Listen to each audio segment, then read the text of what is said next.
안녕하세요. 원주시와 중천철학도서관에서 주관하는 2022년 올해의 철학책 선정을 기념하는 세 번째 방송 제2부를 시작합니다. 자, 올해는 제2회 선정작 가운데 하나인 김만건 교수님의 새로운 가난이 온다를 소재로 이야기를 나누고 있습니다. 자, 1부 때 뭐 들어가지도 못했죠? 아무 이야기도 못하고 제가 말이 많아가지고. 그 제가 올해 만난 세 분 가운데서 그 시간당 가장 효율적으로 그 말씀을 주시는 자, 그런데 이제 이 책을 제가 이제 여기 방송을 시작하기 전에 그 교수님께 여쭤봤더니 본래는 이 책이 분량이 2배쯤 되는 책이었다라고 예, 하셨는데 그렇습니다. 그 얘기부터 시작하면 좋을 것 같아요. 예, 원래 이 책 자체가 이제 그 제가 기획했던 건 뭐냐면 이 디지털 불평등이 만들어내는 어떤 그 불평등이 그냥 단지 우리가 불평등해진다는 것들이 아니라 그 디지털 불평등이 아주 심화되는 가운데서 지금 현재 우리 사회에 아주 강력하게 작동하고 있는 어떤 열심히 일하는 사람만이 자격이 있다. 그리고 내 인생은 내가 책임지는 거다. 라고 하는 이 자기 책임준리가 능력주의와 결합이 되면 오, 사람들이 사회적 다수 밀려나는 사람들이 사회적으로 도움 없이 고립되는 현상이 나타날 거다라는 것. 그리고 이 고립되는 현상이 사실 단 사람들이 외로워져서 고립되는 현상만이 아니라 사실은 알고 보면 이게 정치적으로 아주 위험한 현상이다라는 것. 그리고 그런 현상이 그러면 뭐 과거에는 없었느냐라고 하면 실제 사례가 있었는데 이게 한나 아렌트의 전체주의의 기원에 맨 마지막 장을 보면 거기 거의 절반 이상이 외로움에 관한 이야기입니다. 그리고 한나 아렌트가 말하는 건 뭐냐면 전체주의라는 게 이게 뭐 만약에 우리가 독일 나치 예를 들자면 히틀러가 나치가 찍어 눌러서 만든 체제가 아니라 사회적으로 도움 없이 소외되었던 외로운 사람들이 이 히틀러와 나치를 지지하면서 만들어진 체제다라고 네. 이야기를 합니다. 그래서 기본적으로 이 갑자기 집단적으로 외로워진 사람들의 문제 이것들이 정치적으로 상당히 위험하다는 이야기를 하고 있고요. 그래서 그것들을 좀 전체적으로 이제 좀 다 담고 싶었는데 기본적으로 그 배경으로서의 디지털 불평등을 왜 문제 삼았냐면 디지털 불평등이 그 어느 시대보다 디지털 기술이 양극화 분배를 하고 있기 때문입니다. 극단적 양극화 분배를 해서 아주 소수의 가진 사람과 그렇지 못한 다수를 만들어내는 체제, 그리고 그 사이에서 너무 밀려나는 사람들이 만들어지기 때문에 이게 기본적으로 그렇게 소외되어서 고립되는 사람들이 만들어질 가능성이 상당히 높은 기술 시스템이다라는 것. 그런 것들을 좀 말씀드리고 싶었습니다. 이제 책 다 읽은 거. 자, 예, 그런데 이렇게 이제 대단히 요약적으로 했지만 아마 음, 방송으로 휘르륵 음, 지나가기 때문에 예, 시청자분들이 이 말의 예, 취지를 예. 이해하는데 한참 예, 상당히 오래 시간이 오래 걸리겠죠. 걸릴 겁니다. 그리고 이제 솔직히 말씀드려서 이렇게 이거로 나타난 가장 최근에 나타난 현상이 뭐냐라고 하면 많은 분들이 트럼프 현상이 그것의 대표적인 현상이다라고 이야기하고 있습니다. 네, 저는 지금 말씀을 들으면서 좀 제 고막을 좀 강하게 울렸던 것 중에 하나가 저도 요즘에 가장 크게 고민하는 것 중에 하나가 이 동아시아 지역에서도 전체주의의 기운이 다시 막 스멀스멀 피어나는 것 같아서 대단히 안타깝고 예, 좀 걱정스럽기도 하는데 자, 그 얘기는 이제 뒤에서 한다 그러면 일단 외롭다. 예, 이거는 실존적인 차원의 음, 문제도 있는데 지금 교수님께서 지적하는 거는 이 외로움이 예, 뭐 예전에도 외로운 사람은 있었잖아요. 예, 그런데 그렇습니다. 이게 디지털과 만나게 되면서 더 심각한 뭔가가 있기 예, 때문에 나중에 전체주의 얘기까지 예, 나오는 예, 건데 예. 왜 외로운 거죠? 이게 참 이렇게 많은 분들이 이제 외로움 이야기를 들으면 이게 인간 본연의 감정이 아닙니까? 라고 하시는 분들이 상당히 많아요. 그리고 이제 또 어떤 분들은 이게 인간 본연의 감정으로 생각하기 때문에 외로움에 벗어나려면 더 철저하게 외로워져야 된다. 뭐 이런 분도 계십니다. 네. 그리고 실제로 뭐 그런 제가 책도 나와 있는 걸 제가 본 적이 있는데요. 그런데 이게 좀 사회학적으로 들여다보고 조금 철학적으로 들여다보면 이 외로움의 본질은 뭐냐라고 하면 내가 어려울 때 나를 도와줄 사람이 없다는 감정이죠. 내가 힘들고 어려울 때 내가 손을 내밀 곳이 없다라는 감정, 나를 도와줄 사람이 없다라는 이 감정인데, 이 감정이 그러면 정말 인간 본연의 감정이었느냐? 적어도 영어권에서는 아니었습니다. 왜냐하면 이게 론리라고 말하는 외롭다라는 이 말이 셰익스피어가 처음 만든 말이었어요. 그러면 이게 16세기까지 없었던 말이죠. 예. 제가 새로운 가난이 온다에 전혀 없는 그 뒷이야기를 하고 있네요. 그러네요. 지금 되게 귀가 지금 막 복받았습니다. 그런 이제 그 새로운 책에 담기는 이야기들인데요. 그 이제 소위 말해서 16세기까지는 없었던 말이고, 그리고 17세기에 들어가면 존 레이라고 하는 박물학자가 있지만 잘 쓰이지 않는 용어에 넣어놨습니다. 예, 그러니까 자기들이 쓰고 있지만, 가지고는 있지만, 알고는 있지만 사람들이 잘 안 쓴다는 거죠. 그리고 실제 우리가 뭐 영미문학사 같은 데를 들여다보면 이게 외로움을 느끼는 최초의 캐릭터가 이게 존 밀턴의 신라권에 등장하고 있습니다. 그리고 거기에 이제 사람도 아니고 악마가 느끼는 감정으로 등장하고 있는데요. 그래서 인간이 느끼기에 너무 낯선 감정이라고 표현해야 되나요? 그래서 사실은 이게 엄청나게 낯선 감정이었다는 거죠. 그래서 그 허리우드판 영화들을 보면 되게 그 악마, 사탄, 뭐 루시퍼 이런 애들이 저 지하 세계에서 스멀스멀 자꾸 올라오려고 그러잖아요. 그게 외로워서 그렇구나. 아마 뭐 그럴 수도 있을 것 같습니다. 기본적으로.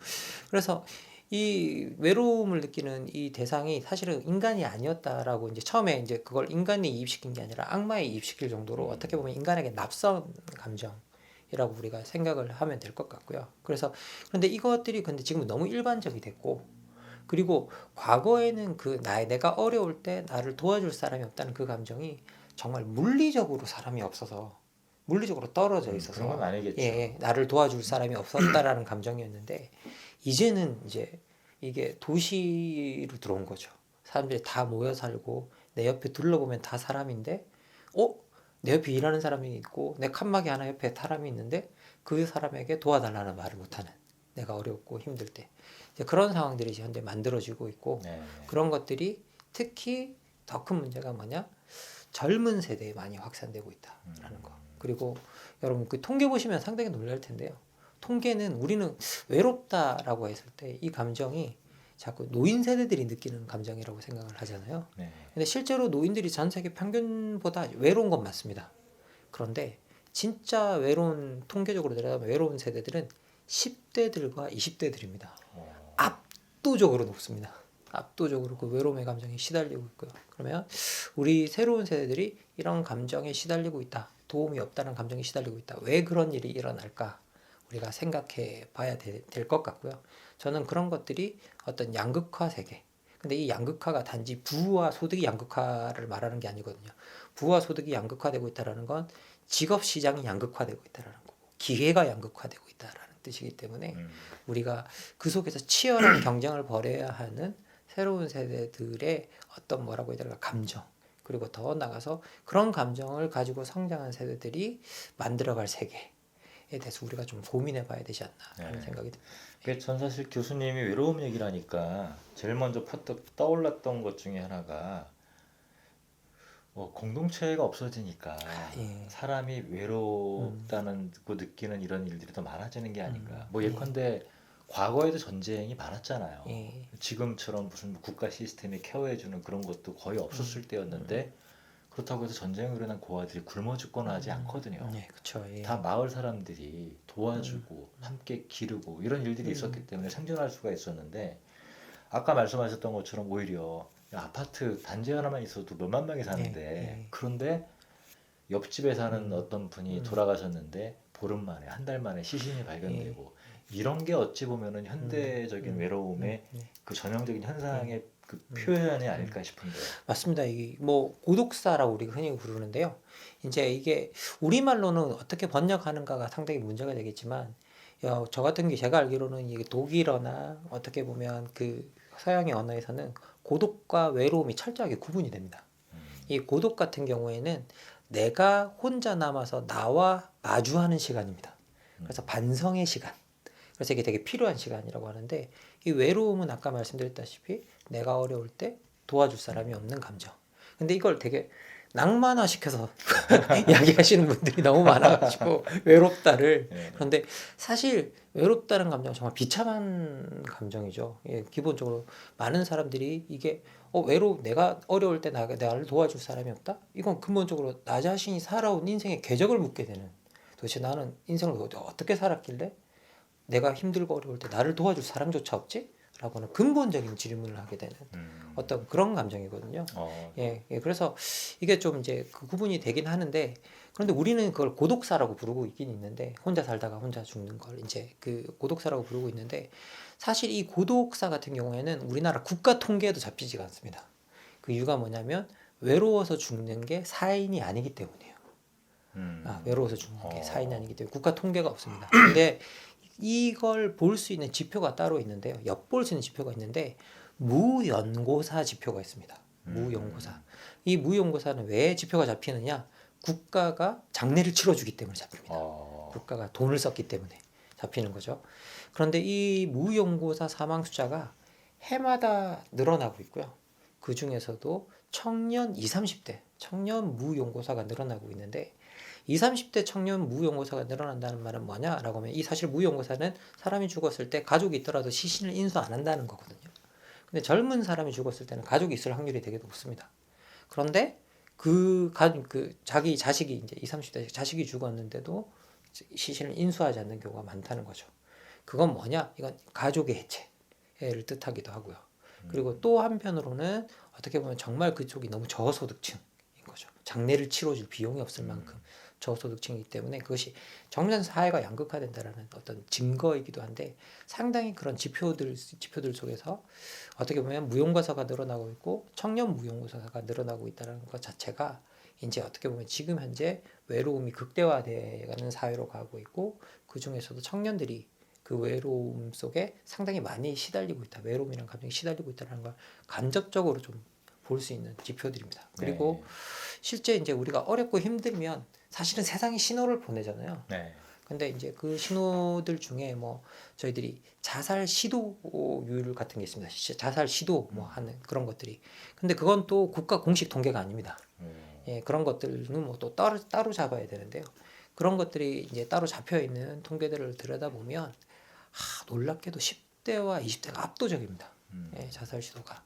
그래서 그런 부분들을 우리가 좀 들여다봐야 되지 않나. 좀 지표들을 들여다보면서 그런 지금 바뀌어가고 있는 지금 이런 상황, 이 디지털 세대들의 받고 있는 좀 난관이라든지 그런 부분에 대해서 사회가 같이 고민해봐야 될 시점이지 않나라는 생각이 듭니다. 사실 지금 김만국 교수님이 이야기하시는 이거를 대변하는 표현이 2000년대 초반에 중반쯤부터 확산되기 시작했던 표현 가운데 하나가, 특히 젊은 층들의 한국 사회 현실에 대해서 느끼는 헬조선이라고 하는, 이게 지옥이라는 뜻이잖아요.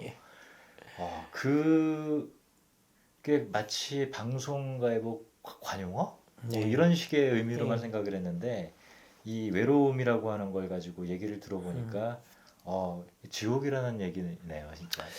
뭐 실제 이제 우리나라가 되게 많은 분들이 우리나라가 되게 평등을 지향하는 사회라고 생각하시는데요.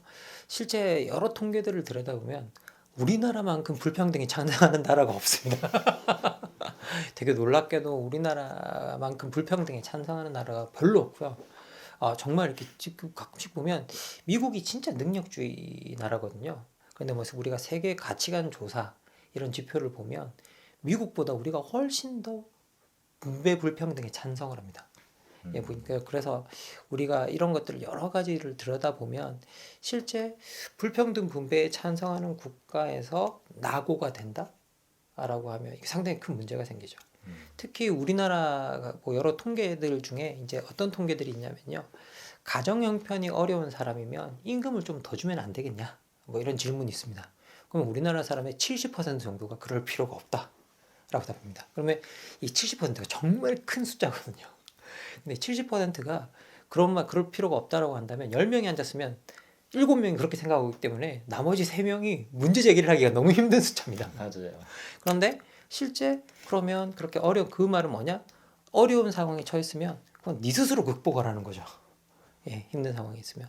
그런 발상이 네. 지배적이기 때문에 이 사회에서는 뒤로 밀려난다라고 하면 상당히 힘든 상황에 처하게 되는 이제 그럴 확률이 높아지는 거죠. 근데 저는 이제 그런 얘기도 들은 것 같아요. 그 저도 이제 한동안 이제 공부를 그런 부분을 공부를 하면서 그 물론 이제 능력주의 문제는 나중에 이제 본격적으로 얘기하겠지만 임금 문제 조금 전에 얘기하신 것만 가지고 본다면 예를 들면 나는 대학을 나오고 또 대학원을 나오고 그것도 더 이제 말하자면은 뭐 그런 거 표현하기 되게 애매한데 대학에 대한 레벨 평가를 하잖아요. 예, 예. 그럼 내가 어떤 대학을 나왔고 심지어 대학원까지 나왔고 어쩌고 저쩌고 하면서 근데 일반 4년제 대학을 나온 사람보다 내 연봉이 작다면 이거를 굉장히 예, 예, 이렇게 생각을 예, 하잖아요. 예, 예. 근데 그게 한편으로 그 분들의 머릿속에서 합리적이다라고 나름대로 생각하게 되는 작동 기제가 예, 있잖아요. 예. 만약에 교육에 들어가는 비용들을 본인들이 부담하는 게 아니라 사회적으로 비용을 처리한다면 예. 인식이 많이 바뀔 수 있지 않을까. 저도 뭐 그런 생각을 좀 많이 하고 있는데요. 뭐 우리가 여러 가지 생각을 좀 많이 했을 때 우리가 청년들을 어떻게 도울까라는 정책들도 많잖아요. 그래서 이제 청년 자산을 마련해 주자라는 정책들도 있고, 그럼 뭐 20살이 되었을 때 이제 그 인생 출발 자금을 주자. 아니면 이제 20살이 부모로부터 아직 독립을 못했기 때문에 부모로부터 실질적으로 독립하는 나이가 서양에서는 25세 정도로 나오고 있거든요. 그래서 이제 25세 정도 되면 인생 출발 자금을 주자. 뭐 그런 제도들이 상당히 많이 나오고 있는데, 근데 그런 제도들이 가지고 있는 가장 큰 단점이 25살부터 주기 시작하면 26살에 견딜 수가 없는 제도입니다. 그렇죠. 26살뿐만이겠어요? 7살, 8살도 못 견디죠. 실제로 생각하면. 그래서 이 가지고 있는 제도가, 그런 제도들이 가지고 있는 난점이 사실은 분명히 또 있거든요. 그래서 그런 제도를 실질적으로 실천하는 대부분의 국가들이 아예 태어난 아이들로 가서 이제 뭐 이렇게 그 소위 말해 우리나라로 치면 씨앗 통장이라고 부르는 것들이 있는데요. 그런 걸 열어주는 방식으로 이제 그 대응을 했었는데, 근데 정말 우리가 이제 청년들이 인생 출발 자금을 주는 그런 방식으로 대응을 하면 이제 아까도 말씀드렸다시피 거기에 붙어 있는 연령들이 이제 도저히 찬성할 수 없는 그런 제도가 되기 때문에 그것들을 어떻게 보상해 주는가가 따라오지 않으면 작동할 수 없는 제도가 되어버리죠. 그래서 이제 많은 분들이 말씀하시기를, 그러면 차라리 교육 비용 쪽으로 가서 이걸 해결해 주자. 그러면 대학을 차라리 전부 다 무상으로 열어놓고 대학을 무상 교육을 시켜주고, 그 다음에 대학에 가지 않는 아이들도 있을 것 아니냐. 그러면 대학 평균 등록금을 계산해서 그 아이들에게는, 대학을 선택하지 않는 아이들에게는 그만큼 돈을 내주자. 그래서 그 아이들은 그 돈을 가지고 자기 인생을 또 뭐 이렇게 이렇게 설계하고 할 수 있는 방식으로 해주자라는 이제 제안을 하는 경우가 있고요. 그리고 이제 그걸 또 넘어서 이제 뭐 많은 분들이 그런 이야기를 하면, 그러면 나중에 그 아이들이 다시 돈 받고 간 아이들이 대학에 들어가겠다면 어떡합니까? 그러면 그 돈은 반납하면 되는 거죠. 받았던 돈은 반납하면 이제 되는 거니까. 이제 저는 사실 그런 방식으로 우리가 교육비를 주고, 그리고 교육을 선택하지 않은 친구들이 있다고 한다면 거기에 대해서 인생 출발 자금 같은 것들을 따로 준다고 한다면, 저는 어느 정도 어떻게 보면 이제 학벌주의도 좀 지울 수 있고, 그리고 더 나아가서 이제 뭐 그 학력에서 나오는 어떤 그런 논쟁도 좀 줄일 수 있는 부분이 있어서 저는 그런 부분이 좀 효과적이라고 생각은 드는데, 근데 한국은 지금 현재 학벌주의는 약간 알아서 걸러내고 있는 경향이 만들어지고 있긴 있습니다. 그게 어떤 거냐면요, 전 세계적으로 능력주의 조사를 해보면 어떤 대학을 나왔다가 상당히 중요합니다. 근데 우리도 어떤 대학을 나왔다가 상당히 중요한 것처럼 보이지만, 한국 사람들한테 어떤 분배가 공정하냐고 물어보면 학벌로 분배하는 거 공정하지 않다고 대답합니다. 근데 특이하게 능력주의 사회에서 학벌로 분배하는 게 공정하지 않다라고 이야기하는, 왜 학벌의 능력 일부임에도 불구하고 이제 않다고 대답하는데요. 그 이유는 뭐냐면 우리나라는 철저하게 시험주의 사회이기 때문입니다. 능력을. 그래서 일단 시험을 1차적으로 통과하는 단계까지는 학벌을 거릅니다. 그걸 통과할 수 있어야 그때부터 학벌이 작동하지, 그거를 시험을 통과하지 못하면 그때까지는 학벌이 작동하지 못하는 구조가 1차적으로는 만들어져 있는 방향으로 지금 현재 사회는 움직이고 있는 것 같습니다. 그래서 이게 시험주의가 좋다는 이야기를 하는 게 아닙니다. 그만큼 능력을 평가하는 지표가 없다는 거죠. 예, 그래서 어떻게 보면 지금 능력주의는 상당히 좀 이상한 능력주의가 되어 있는데요. 사실 능력주의라고 한다면 만약에 우리가 플루트가 있다고 한다면 플루트를 잘 부는 사람한테 플루트를 주자는 거잖아요. 근데 지금 우리나라의 능력주의는 뭐냐면 플루트를 이론적으로 잘 부는 걸 아는 사람한테 그걸 주고 있는 겁니다. 그런데 플루트를 이론적으로 잘 부는 걸 안다고 해서 실제 플루트를 잘 불까요? 그건 아니거든요. 그래서 지금 현재 생겨나고 있는 능력주의의 문제, 시험주의의 문제가 그런 데 있다라고 말씀드릴 수 있을 것 같아요. 그렇게 얘기를 하니까 쉽게 예. 이해가 되네요. 예. 그러니까 그 메리토크라시가 메릿이라고 하는 게 사실은 성과. 예, 그렇죠. 이런 의미가 대단히 강한 말인데 예. 그럼 우리 한국에서 작동하는 능력주의는 메리토크라시가 아니라 시험지크라시네요. 예, 사실 너무 좋은 말인데 테스토크라시네요. 예, 예. 예. 일종의 테스토크라시라고 할 수 있죠. 예. 그런 부분에서 한국 사람들이 능력에 따른 분배를 찬성하면서도 학벌에 따른 분배에 대해서 찬성하지 않는 견해가 있다라고 하는 이 이상한 되게 기이한 구조를 갖고 있다는 뜻이네요. 예, 실제로 이제 그래서 한국의 능력주의는 한국에 참 중요한 맥락이 있는 것 같아요. 한국의 맥락이 있고 실제로 뭐 이런 이야기들은 이제 여러 지금 나와 있는 여러 능력주의를 분석한 책에서도 이제 하고 있고요. 그래서 이제 뭐 과거 제도로부터 이런 것들이 왔다라고 하시는 분도 계시고 뭐 여러 가지 이제 분석이 실제로 존재하고 있고 그래서 한국에서 제일 중요한 한국에서는 난이도 높은 시험을 통과하는 게 제일 중요하다. 맞아요. 예. 일단 그 난이도 높은 시험을 통과해야 뭐든지 따라온다. 그리고 그 난이도 높은 시험을 한번 통과하고 난 다음에 그걸 죽을 때까지 우려먹는 제도다라고 이제 그렇게 이야기하는데 사실 서양 같은 경우에 서양의 능력주의는 그렇지 않습니다. 서양의 능력주의는 죽을 때까지 증명하는 거죠. 내가 그 능력이 있는가. 맞아요. 예. 그래서 거기서 한국의 능력주의와 서양의 능력주의가 명확하게 다른 길을 가고 있는 것 같아요. 네. 그 교수님의 처지가 그걸 반영하고 있잖아요. 무슨 말씀이세요? 왜냐면, 그러니까 이제 일반 대학의 이제 전임 교수가 되는 길은 일단 되고 나면은 되고 나면은 한 번에 물론 이제 시험은 아니라 임용 과정을 이제 거쳐서 선발되는 것이긴 하지만 교수님은 해마다 이제 그러니까 월급이 그쵸. 나오는 기준도 듣고 국가 장학생이잖아요. 말하자면. 그쵸. 예, 뭐 갱신이 되는 뭐 네. 그런 셈이 돼 버리니까 그런데 실제로 뭐 저는 평생 이렇게 그걸 끝까지 뭘 유지해 줘야 되느냐라고 한다면 뭐 그 부분에 대해서는 저는 뭐 이렇게 굳이 그렇게까지 할 필요는 없다라고 하지만 일정 정도의 성과를 끊임없이 내는 사람이라고 한다면 이제 그거에 대해서는 끊임없이 갱신을 해줘야 되는데 지금 또 그런 시스템조차도 아니죠. 예, 그래서 뭐 그게 더 큰 문제인 것 같습니다. 근데 이건 약간 이제 사담인데 그 교수님이 이제 페이스북에 올리신 글이라든가 이런 것들이라든가 평소에 말씀하시는 것들을 좀 들어보면 강의를 하시면서 굉장히 희열을 느끼시는 것 같다는 생각이 들거든요. 근데 이게 오히려 이제 학술연구 교수를 하시니까 연구에 전념할 수 있는 물리적인 시간이 더 꽤 있는 입장이시잖아요.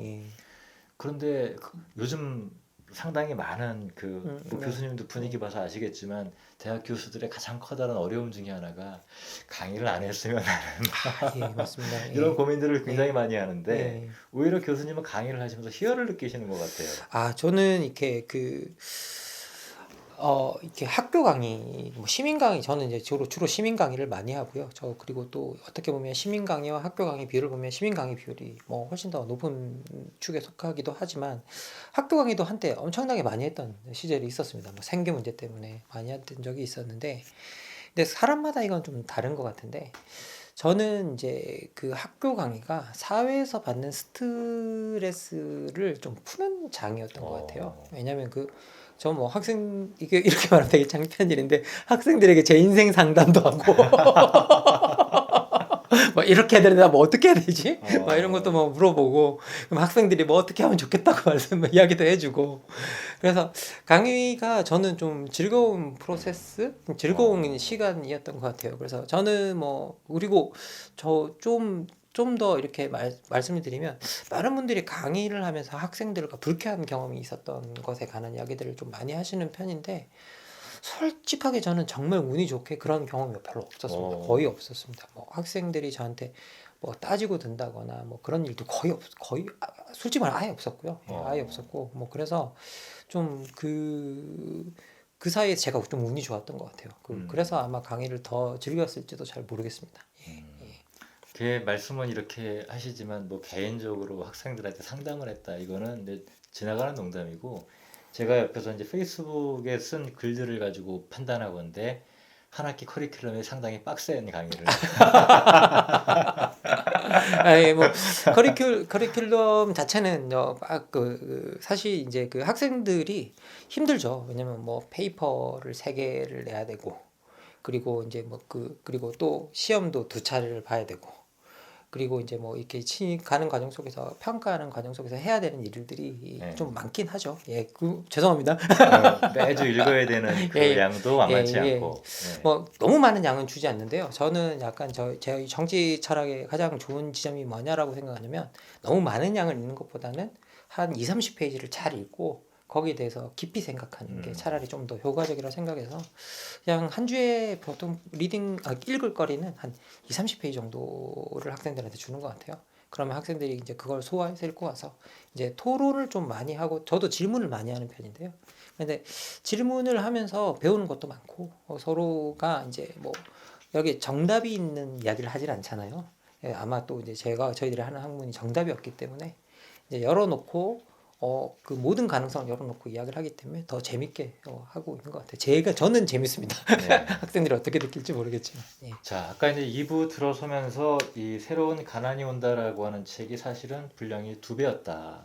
그런데 이 책에서 다루지 못하고 빠진 부분들이 이제 어떤 그 여러 가지 자료상의 미비라든가 그런 등등의 이유로 이제 책의 반 정도가 빠지고 반만 출간이 됐다라고 하면서 이게 이어지는 내용이 사실은 외로움이라고 하는 것과 직접적으로 관련이 있다라고 하시면서 제가 조금 틀었죠. 그래서 이제 외로움이라고 하는 막 사실 들어보니까 외로움이 그냥 단순한 개인의 그 고독이 아니라 그래서 이제 솔리투드하고 로니니스는 다른 거다. 그러니까 우리가 외롭다라고 여기서 문제 삼는 것하고 그냥 말하자면 고독이라고 우리가 흔히 고독을 씹는다라고 할 때 그 고독은 맞습니다. 전혀 다른 그 뉘앙스인데 이 두 가지를 섞어서 얘기하는 거는 일단은 그 달리 생각해야 된다라고 하는 거. 그렇다면은 그 첫 번째에서 이제 그 이 책의 핵심적인 메시지를 이렇게 쫙 정리를 하시면서 이 외로움이라고 하는 것이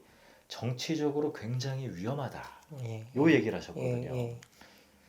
근데 그냥 일반적으로 생각할 때 외로운 게 도대체 정치적으로 왜 위험한 거지? 잘 연결이 안 되거든요.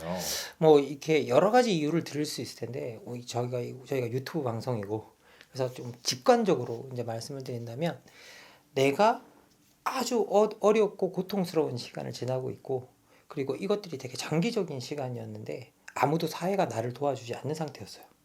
그런데 그때 갑자기 도움의 손길을 내미는 사람이 있습니다. 그러면 그 손이 정말 되게 정치적으로 권력 있는 손이고 정치적으로 영향력을 발휘할 수 있는 손이라면 그 손이 진짜 여러분께서는 히틀러의 손인지 아니면 이게 뭐 처칠의 손인지 이걸 구분할까요? 어차피 누구도 나를 안 도와주는 상황에서 쉽지 않죠. 예, 그게 너무 어렵죠. 그러다 보니 그렇게 어렵고 사회적으로 이제 고립된 사람들한테 도움을 내미는 손 자체가 사실은 어떻게 보면 그 사람밖에 없다고 한다면 기본적으로 그리고 그 손이 그리고 사실 이렇게 사회적으로 도움 없이 벌어졌다는 건 존재감이 없다는 거잖아요. 그런데 너의 존재감을 다시 돌려주겠다라고 약속을 하고 그리고 너에게 그것을 그 어려운 처지도 내가 해결해 주겠다라고 약속을 한다면 어차피 아무도 도와주지 않기 때문에 그 약속을 하는 손을 잡게 되어 있고 더 큰 문제는 뭐냐면요. 어차피 아무도 안 도와줬기 때문에 그 약속이 실현되지 않아도 아무 상관없어요. 그 약속을 해준다는 것만으로도 감사한 거예요. 그냥 고맙고. 그래서 어떻게 보면 자기의 존재감 자체를 정치적으로 계속 현존시켜 준다는 것 자체만으로도 되게 고마운 일이 될 수 있는 거죠. 우리가 여러분 이걸 똑같은 차원에서 보시면 안 되지만 존재감이 없는 사람들이 존재감이 생기는 건 상당히 중요한 일입니다. 왜냐하면 우리가 지난번에 장애인 이동권 시위에서 봤을 때도 시민들에게 비난받는 건 알지만 우리의 어려움을 알려야만 하기 때문에 이 일을 한다라고 하셨거든요. 그러면 그만큼 어떤 사안에서 자기 존재감을 표현하기가 너무 어렵다는 거죠.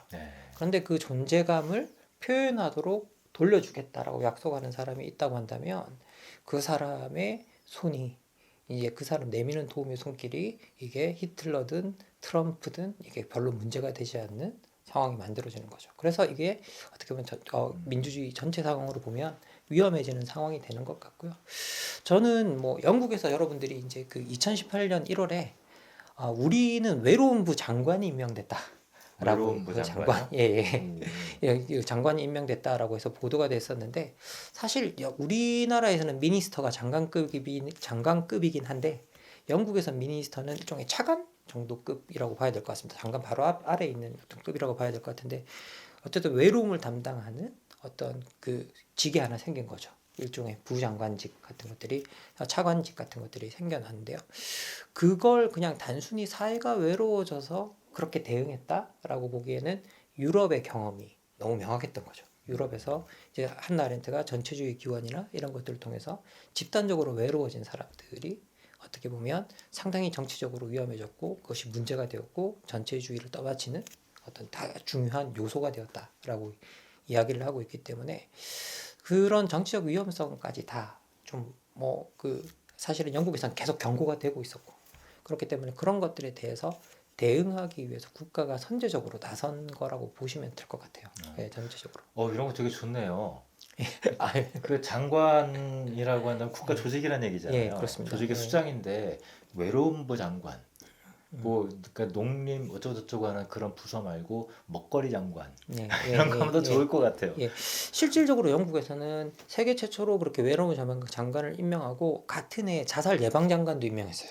예, 어, 그 청소년 자살률이 너무 높아져서 이제 그것을 방지하기 위해서 그 전담하는 또 장관을 또 임명했을 정도인데요. 그런데 지표를 들여다보면 영국보다 우리가 나쁩니다. 예, 어, 영국 지표상으로 들여다보면 영국보다 그러게요. 우리가 나쁩니다. 그러니까 이 앞선 정부 때 일자리 문제를 가지고 이제 뭐 수석까지 임명하고 그런 일까지 예, 했었잖아요. 예, 그게 저는 노동부 장관도 필요하지만 일자리 장관 예, 별개인 것 같아요. 그런 거 보면은. 예, 근데 외로움부 음, 장관이라고 하는 것이 제도적으로 만들어지고 그거는 음, 달리 말하면 이 문제를 해결해야 되겠다라고 하는 사회적 합의가 있고 그 수많은 사람들이 그거를 음, 지지한다라고 음, 하는 것이 음. 있다는 얘기잖아요. 예, 기본적으로 이제 영국 같은 경우도 이게 뭐 순식간에 생겨난 건 아니었고요. 영국에서도 조콕스 외로움위원회라 그래가지고 이게 그 조콕스라는 영국의 하원 의원이 이제 이걸 초당적인 기구로 만들어서 움직이던 거였습니다. 근데 문제는 뭐였냐면 이 조콕스 하원 의원이 브렉시트가 일어났었잖아요. 근데 그 브렉시트에 반대하다가 찬성하는 쪽에 암살을 당했어요. 그런데 어, 이 브렉시트도 사실은 트럼프 현상, 외로움 현상과 연관이 있다라고 이야기를 하고 있거든요. 생각을 해보면 우리가 네. 그렇게 주장하는 분들이 많거든요. 그래서 거의 같은 맥락에서 일어난 일이었어요. 그래서 실제로 그분이 이렇게 사회적으로 고립되는 사람들, 외로워지는 사람들에 대해서 상당히 문제가 있다고 생각을 해서 초당적 기구를 만들어서 대응하고 있었고, 그런데 그 와중에 브렉시트 사건 속에서 이제 불운하게 세상을 떴고요.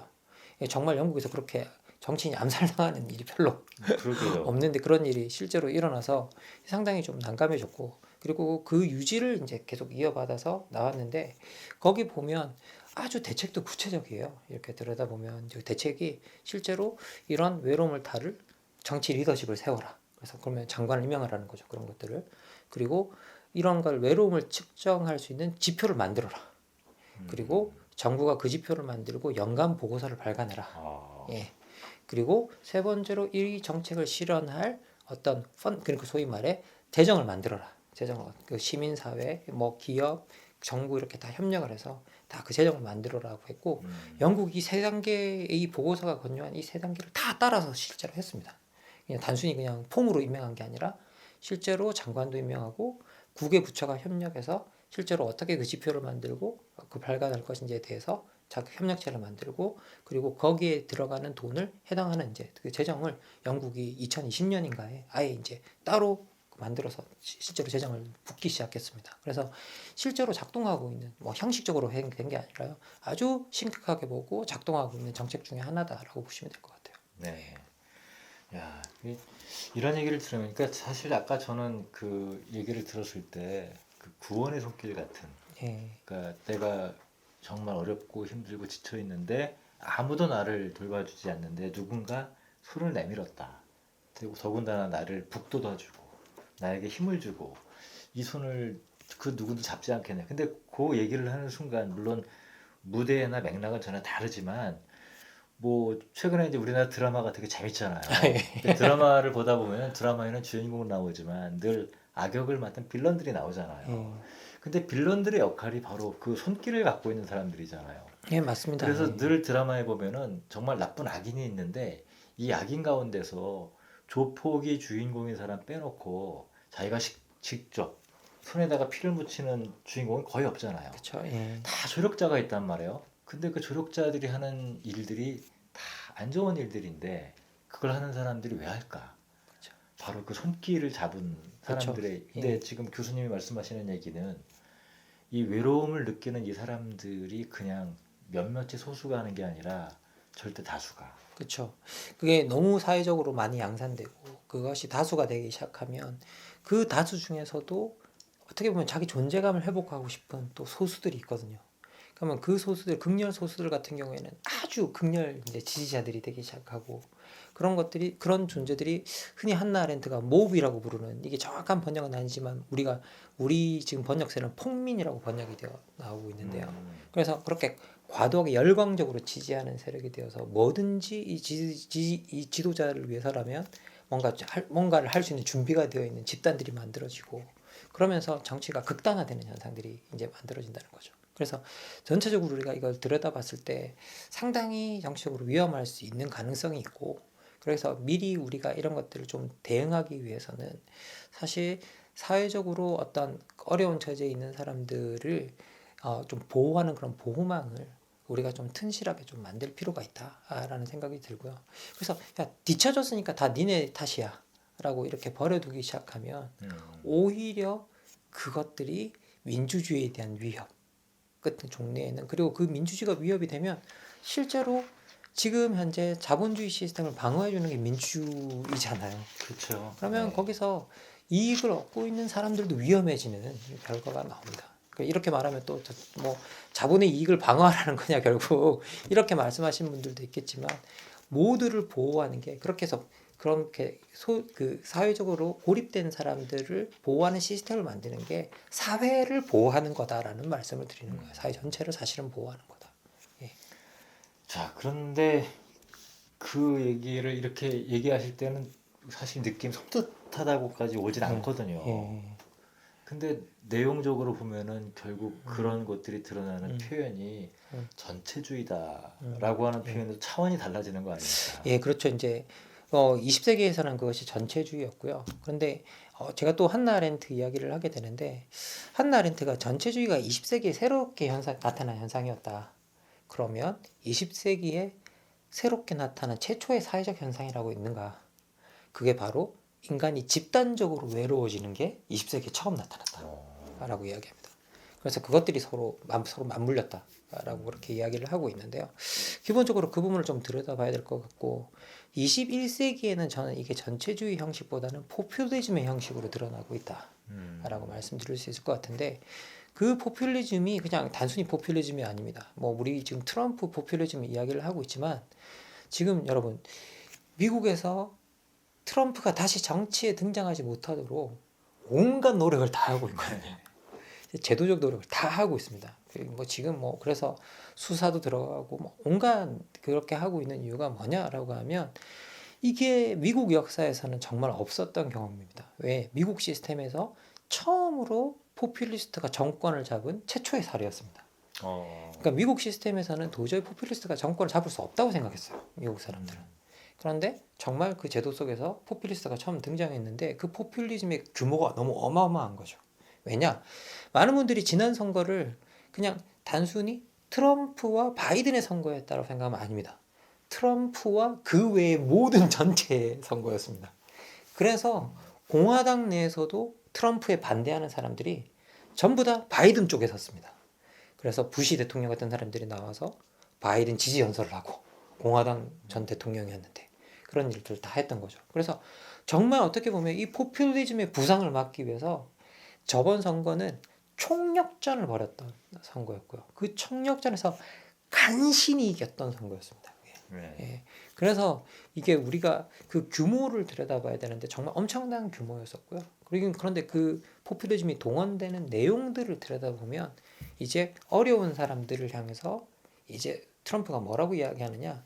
야, 니네들이 이렇게 어려운데 저 엘리트라는 사람들이 저 이주민들 좋아하고 저기 오히려 또 이때까지 다 우리 경제 발전시켜 온 거 우리 백인 남성이었는데 유색인종들 여성들 사랑하고 소수자나 보호하고 성소수자나 보호하고 있고 이러고 있고 진짜 어려움에 빠진 우리 백인 남성 크리스천 가족들은 보호하지도 않고 있다라는 논리를 동원했을 때 여기에는 기존의 그 분노가 동원될 수 있는 지점이 있었던 거죠.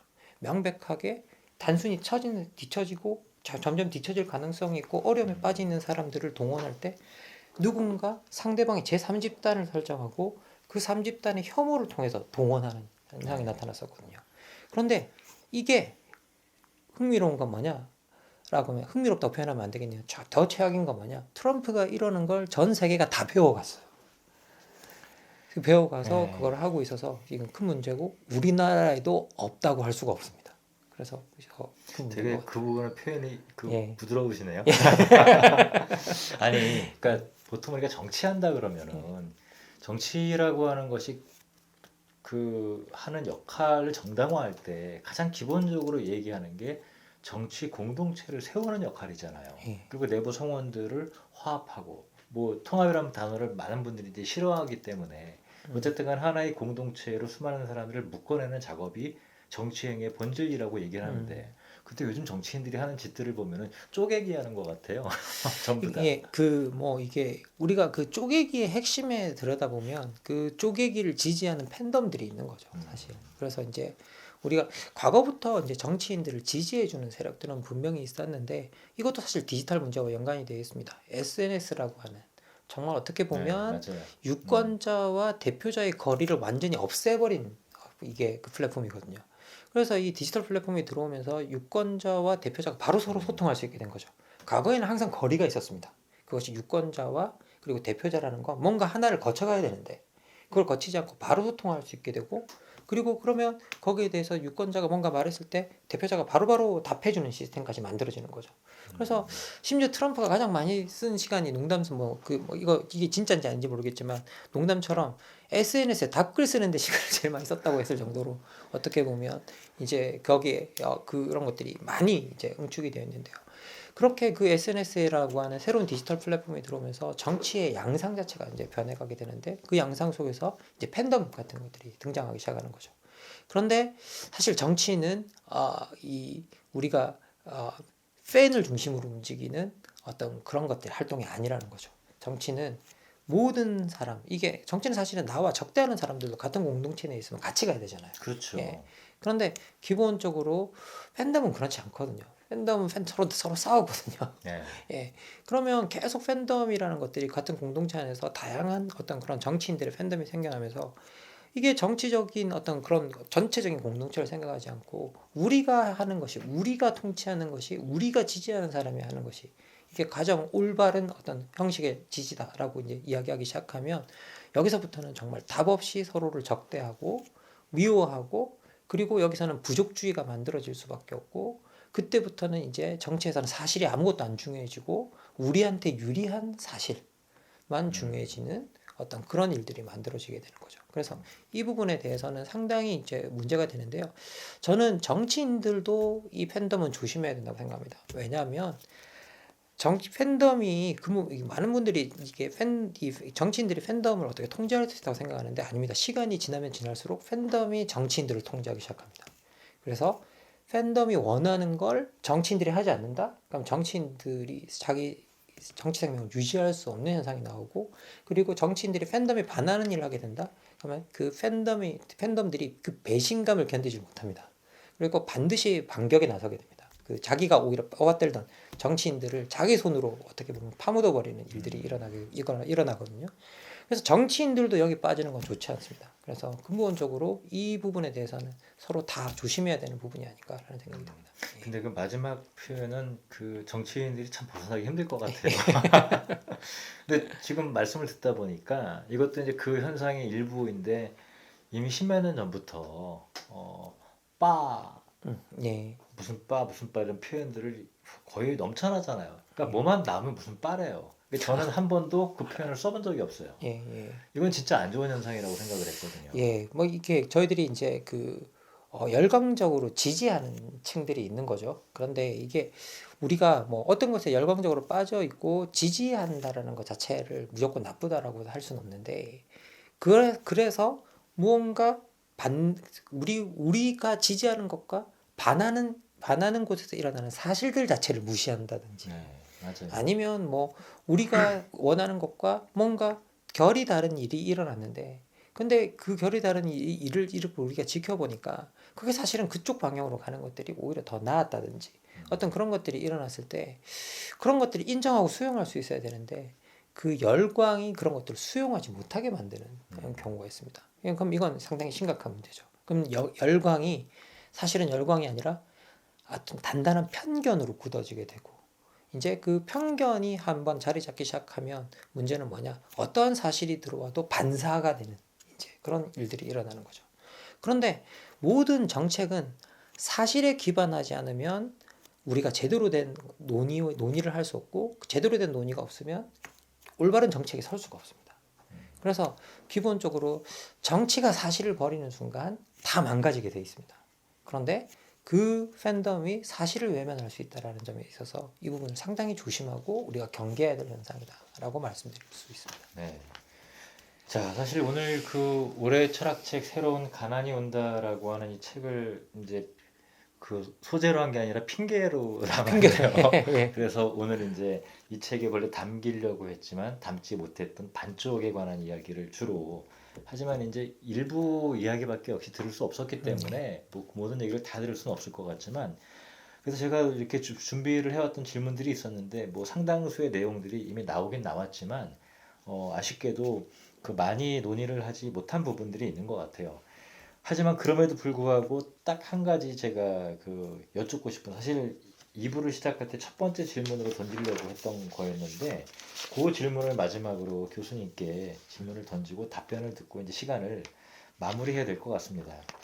이 책의 모두에 이른바 이런 거 다 보이시죠? 여기에 어찌 보면 이 문장 속에 김학원 교수님께서 정말 하고 싶은 이야기가 숨겨져 있는 일종의 암시하는 문장 같은데, 한나 아렌트를 인용하고 있어요. 역사에서 모든 종말은 필연적으로 새로운 시작을 품고 있다. 이게 뭔가 여운이 있어요. 그러니까 이게 사실 암울한 얘기를 많이 하셨단 말이에요. 예. 하지만 이 암울함, 이 종말이라고 하는 표현은 이 세계의 끝이잖아요. 예. 그런데 그게 새로운 세상의 출발점일 수 있다라고 하는 것은 다시 희망으로 연결되는 것이기도 한 것 같은데, 교수님은 어떤 희망을 품고 계신지. 이게 뭐 저희들이 정치 철학의 임무가 뭐냐라고 저한테 물어보신다면, 뭐 우리가 여러 가지 다양한 임무가 있겠지만, 우리가 때로는 이제 이렇게 이야기하는 분도 계십니다. 비극적인 세상에서 그 우리 삶의 조건을 비극적으로 여기지 않게 만들고, 그래서 그 속에서 좀 뭔가 희망을 품고 살아갈 수 있게 해주는 게 정치 철학의 역할이다라고 하시는 분도 계시고, 그리고 저는 좀 더, 근데 그거보다는 한 발 더 나가서 정치 철학의 역할은 위기 속에서 우리가 피할 대피처를 만들고, 그리고 더 나가서 그것이 그 위기를 벗어났을 때 새로 갈 수 있는 어떤 방향성을 제시하는 것, 어디로 갈 것인가 어떤 길을 제시하는 게 저희 정치 철학의 이제 역할이라고 좀 생각이 드는데요. 그 점에서 어떻게 보면 희망을 던지는 건 상당히 어떻게 보면 중요한 일인 것 같습니다. 그런데 우리가 이제 제가 이 표현을 썼던 건 이 책이 2021년 이제 코로나 한참일 때 나왔었고요. 그리고 이 팬데믹이 와서 너무나 우리가 난감한 상황에 좀 처해 있었고, 그리고 이걸 언제 벗어나야 알 수 있을지에 대해서 사람들이 되게 좀 난감해하고 어려운 상황에 처해 있었습니다. 근데 저는 2020년에 다가왔던 이 코로나가 드디어 어떻게 보면 20세기를 끝내는 어떤, 우리가 전 또 어떻게 보면 20세기가 아주 길었다는 생각이 좀 드는데요. 20세기를 끝내는 어떤 종말의 신호탄이 아니었나라는 좀 생각이 좀 들었고요.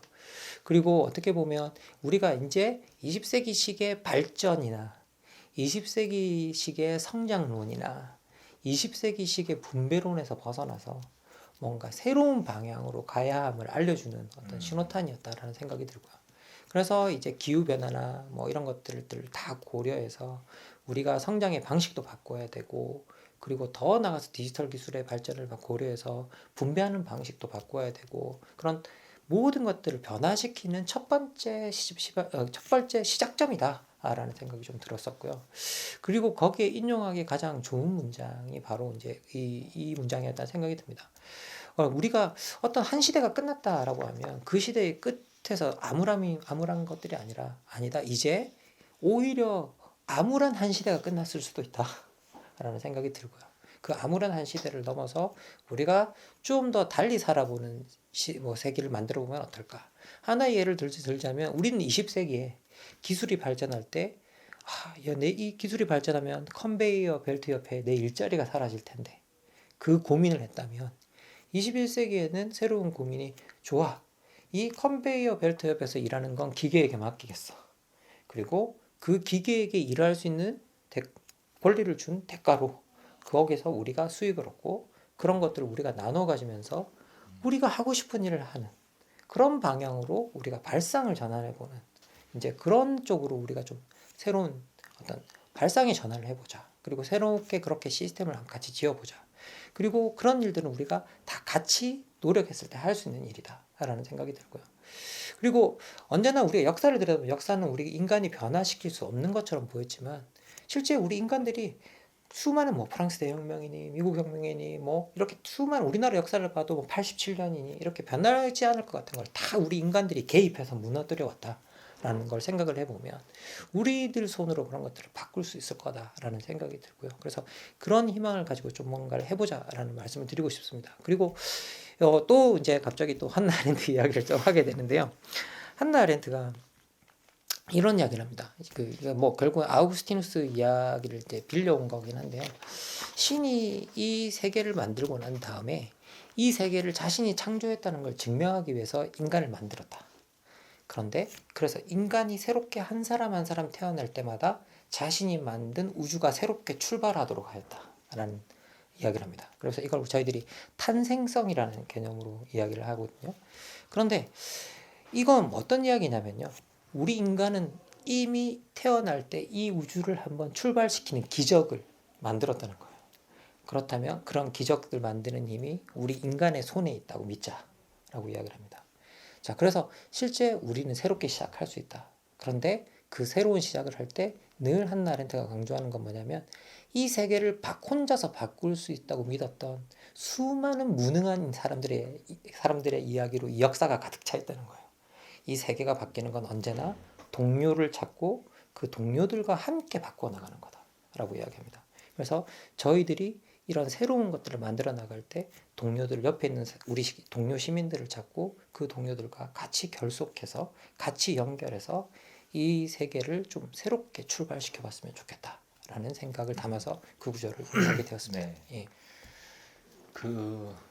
이 책도 이제 코로나 한복판에 나온 책이지만, 또 지난 코로나 한복판이라고 하는 게 한국 사람들에게는 이 두 가지 상반된 감정이 한꺼번에 온몸으로 달려드는 시간이었던 것 같아요. 한편으로는 이 끔찍한 코로나, 일상을 바꿔버리는 거대한 힘이 있었다면, 한편으로는 또 눈 떠보니 대한민국 선진국이더라, 이런 방식의 표현이 또 나오기도 했단 말이죠. 어떻게 이게 동시에 있을 수 있지? 그런데 여러분들이 논란을 하면서 하는 얘기들을 들어보면, 야, 무슨 한국이 선진국이냐, 이런 반응도 있는 반면에 진짜 우리 그렇네. 근데 저는 단어를 한번 바꿔보는 것도 필요할 것 같아요. 기존의 한국 사회의 성공이라고 하는 부분들을 이야기할 때마다 외국의 학자들이 매번 던졌던 단어가, 교수님도 조금 전에 쓰셨던 단어인데, 이건 미라클이야. 그러니까 기적이라는 단어를 쓴단 말이죠. 그런데 우리 역사를 조금 우리가 반 정도는 겪어봤지 않습니까? 책에도 나오지만 살아본 경험도 있고. 근데 기적이 아니라 우리 모두의 피땀 눈물이었다라고 하는. 예. 그러니까 피땀 눈물 속에서 찾아본다면 그거는 결코 기적이 아니라 우리의 현실이었다라고 하는 거죠. 저는 그 현실이 바로 이렇게 바꿔온 것 자체가 우리의 삶의 연속이었다라고 한다면, 지금 처한 문제도 우리가 똑같이 바꿀 수 있지 않겠나 하는 그런 이야기를 교수님이 던지시는 게 아닌가. 아, 뭐 김시현 선생님께서 더 저보다 잘 정리를 해주셔가지고 너무 감사한 마음이고요. 정말 어떻게 보면 우리가 새로운 세계를 열 수 있다라고 저는 생각을 하고요. 그리고 우리 코로나 시대가 끝나고 나서 아직 끝나지 않았죠. 어떻게 보면 우리가 코로나 시대 연장선상에서 살게 될지 그걸 이제 그 이후로 가게 될지는 우리가 어떻게 보면 결정할 이제 몫인 것 같고요. 그런데 제가 제 생각에는 이제 기존의 전통적인 방식으로는 이 세계를 지탱할 수는 없다. 이제 우리가 새로운 상상력을 발휘해야 되고 어떤 그 새로운 상상력을 찾기 위해서 뭔가 이제 도전적으로 무언가를 해볼 시기다라는 거. 그래서 근데 그 일은 결코 한 집단이나 한 사람이 하는 일이 아니라 우리가 같이 해야 할 수 있는 일이다라는 거. 그래서 이제 어떻게 보면 개인의 권리를 인정하면서도 그 권리를 인정하는 것 때문에 옆을 돌아보지 않는 게 아니라 이제 그 개인의 권리를 제대로 찾기 위해서라도 옆을 돌아보고 다른 사람들의 손을 잡아야만 하는 그렇게 발상을 해야만 뭔가 새롭게 도전하고 바꿀 수 있는 세계가 올 거다라는 게 제 생각입니다. 네. 자, 오늘 긴 시간 동안 여러 가지 말씀 많이 주셨는데 이제 마지막으로 원주 시민분들께 인사 한 말씀. 예. 이 뭐 긴 이야기 들어주셔서 너무 감사드리고요. 기본적으로 뭐라고 해야 될까요? 이런 2시간 뭐 넘게 되는 2부에 걸쳐서 2시간과 가까이 원주 시민 여러분과 이런 이야기를 할 수 있어서 너무 행복한 시간이었습니다. 그리고 어떻게 보면 뭐 제가 말하는 게 정답일 수는 절대 없을 거라는 생각이 들고요. 그리고 기본적으로 그런데 저희들이 가지고 있었던 우리가 생각하고 있던 모든 것에 대해서 의문을 제기하는 게 철학의 역할이라고 생각합니다. 그래서 아마 그런 의문을 던지는 역할이라고 생각해 주셨으면 좋겠고요. 그리고 그 질문을 여러분께서 한번 생각해 보시고 여러분의 새로운 질문 그리고 더 나아가서 여러분의 답을 한번 만들어 보시면 좋지 않을까라는 생각이 듭니다. 그리고 이 자리에 이렇게 초대해 주셔서 너무 감사드리고요. 긴 이야기 들어주셔서 또 너무 감사합니다. 예, 감사합니다. 네. 예. 자, 오늘 저는 그 김한국 교수님의 여러 가지 이야기를 들으면서 이 맨 마지막에 그 표현이 지금도 귀에 맴도는데, 저랑 되게 다른 시계를 갖고 계셨던 것 같아요. 우리는 21세기를 살면서 여전히 20세기의 패러다임을 가지고 살고 있는 게 아닌가. 이제 과감하게 20세기의 패러다임을 던지고 21세기의 새로운 패러다임을 우리가 만들어야 될 시간이다. 이 말이 이 책이 우리 사회에 던지는 그 가장 중요한 화두가 아닌가 싶습니다. 자, 이렇게 해서 원주 시민들이 직접 선정한 2022년 올해의 철학책 방송을 모두 마치는데요. 내년은 2023년이죠. 또 새로운 책과 새로운 저자 선생님들을 모시고 또 계속 이어지는 기회가 있기를 희망합니다. 자, 원주시와 중천철학도서관에서 주관하는 올해의 철학책이 이렇게 계속 그 해를 거듭하면서 나오는 책들 속에 현실에 대한 비탄보다는 희망이 계속 떠올려 퍼질 수 있는 그런 책들을 통해서 철학자와 시민이 만나고 사회가 소통하는데 커다란 역할을 더해가기를 기원하면서 모든 방송 마치겠습니다. 교수님 수고하셨습니다. 감사합니다.